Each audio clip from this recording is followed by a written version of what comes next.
Массалык маалымат каражаттардан канчалык көп таякты жесек дагы, бирок массалык маалымат каражаттарысыз жашай албайбыз. Буга күбөнүшүбүз керек. Бир азаматтар айтып кетти, көбүрөөк позитив жазсаңар деп. Мисалы, айлык көбөйдү. Позитивпи? Позитив. Атаңдын көрү айлык карыз алып көбөйтүптүр. Негативпи? Негатив да. Факт да бул.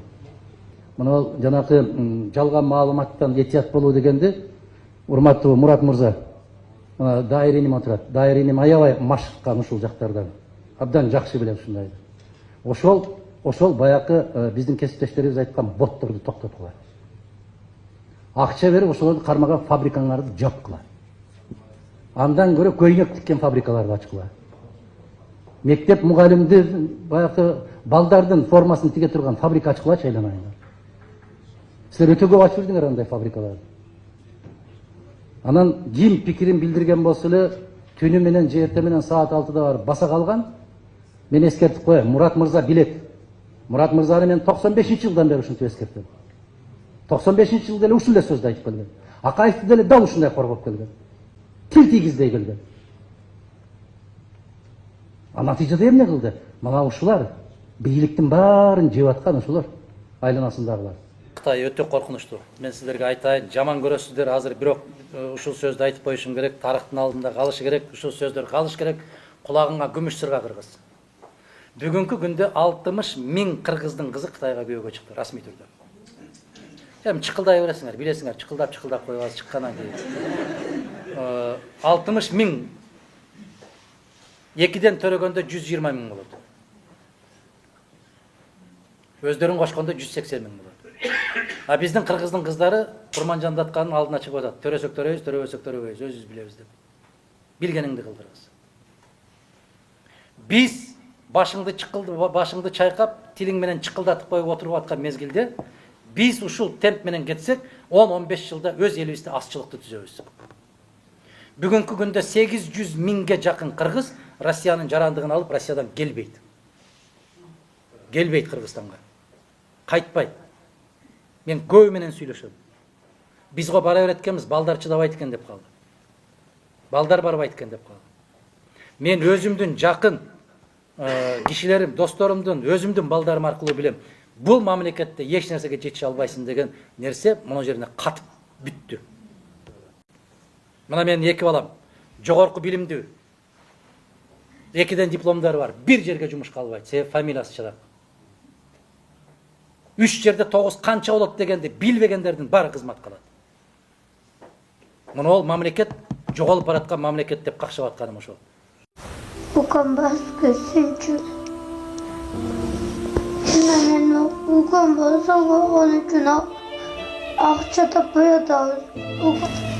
Эжде чугап турсунчу бул дагы.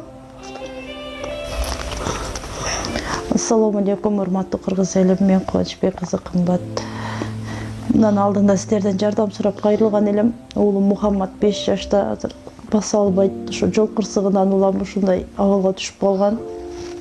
Мындан алдын 3 жол операция болгон башында. Азыркы учурда башында аппарат менен жашап жатат. Силерден суранарым, ушу баламдын операциясына жардам берип кетүүңүздөрдү өтүнөм. Берген жардамыңыздарды алып атабыз. Аллах разы болсун баарыңыздардан. Көптү көрсө көл болот дейт. Ушу балам басып кетүүсүнө себепкер болуңуздар. Балам да бутуна туруп, өз алдынча мектепке барып, өз алдынча ойношун каалайм. Мен баламды көрүп жүрөгүм ооруйт. Бизге азыркы учурда $45,000 акча каражаты керектөлүүдө. Бизде андай сумма жоктугунан улам аргасыздан кайрымдуу кыргыз эли менен жардам сурап кайрылып жатам. Бизге кайрымдуулук кылам деген инсандарга өзүмдүн атымда эмбанк ачылган. 3197 Кымбат К деп чыгат. Ошо Россия өлкөсүнөн котором дегендерге Сбербанк 3097 Нурбек деп чыгат. Ал дагы өзүмө караштуу. Аллах таалам баарыңыздардан разы болсун. Берген жардамыңыздарды алып жатабыз. Тинькофф жок. Мен казаныма аш салып бер деп какшап аткан жокмун. Дасторконума нан салып бер деп какшап аткан жокмун. Кыргыз чыкылдап коебуз, күлөбүз анан отуруп. Кытай экспансиясы бул өтө коркунучтуу эжеке. Бул абдан кооптуу. Өтө. Биз бала кезде айтчу эле. Биздин чоң аталарыбыз айтчу эле, Кытайдан досуң болсо жаныңда айбалтаң болсун деп. Кытай менен бир столдо отуруп тамакта жеген болбойт дейдилер. Азыр эмне болду? Мына көчөгө чык. Булар бизди эле эмес, улуу державабыз деген, улуу держава мамлекетти дагы акырын басып келатат. Мына чыгышты билесиздер өзүңүздөр, Дальний Востокты билесиздер. Бүтүндөй жарнамалар Кытай тилинде. Гезиттер Кытай тилинде чыгып атат. Бизди мына дүкөндөрдү карагыла да, ашканаларды карагыла. Эмне болуп кетти? Намысы жок элбиз биз. Ким каалаган өзүнүн тилинде коюп атат. Намыс жок бизде. Ариет жок.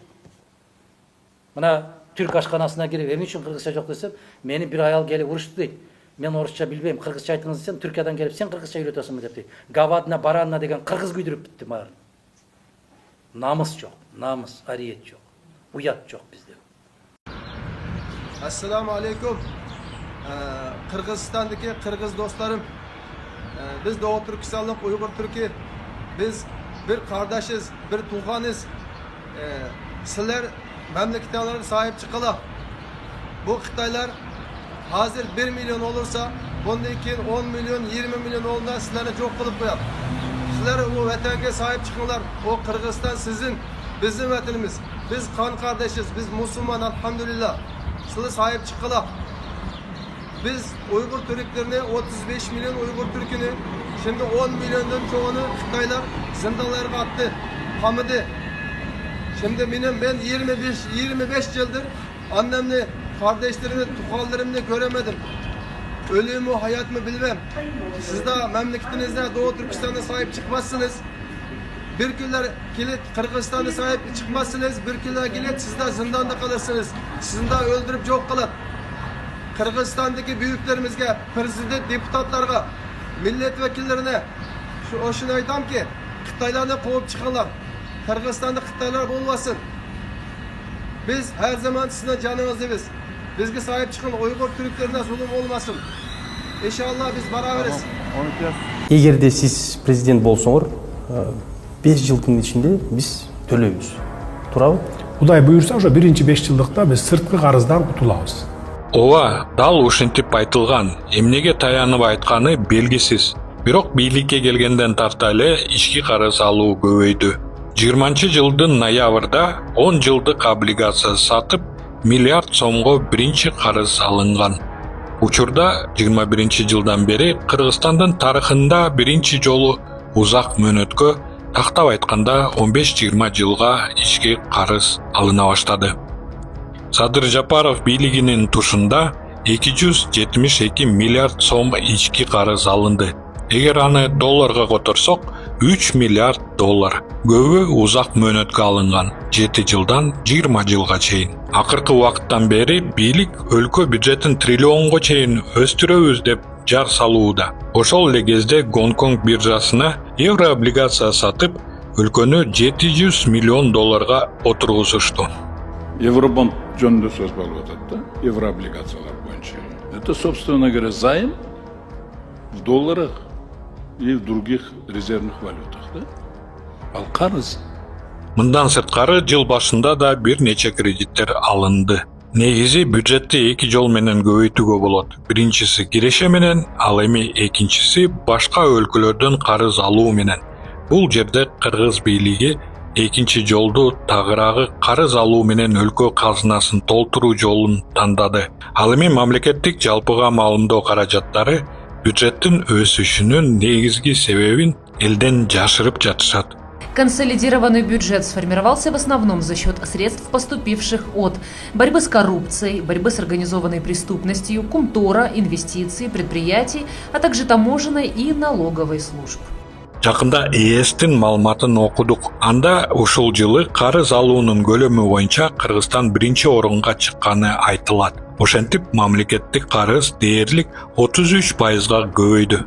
Андан сырткары жакында эле Кытайдан дагы 500 миллион доллар кредит алуу боюнча кол коюлду. Жазында болсо Түштүк Кореядан дагы 500 миллион доллар карыз алуу макулдашылган. Кыргызстан Кореядан $500 миллиард кредит алат. Тиешелүү макулдашуу Жогорку Кеңештин эл аралык иштер, коргоо, коопсуздук жана миграция боюнча комитетинин кароосунан өткөн. Садыр Жапаровдун 5 жылда толук карыздан кутулабыз деген убадасы кайда? Тескерисинче эселеп карыз көбөйгөнүнө күбө болуудабыз. Эл арасында Садыр айта берет, сөзүнөн кайта берет деген лакаты Жапаров чындап иш жүзүнө ашырып жатат окшойт.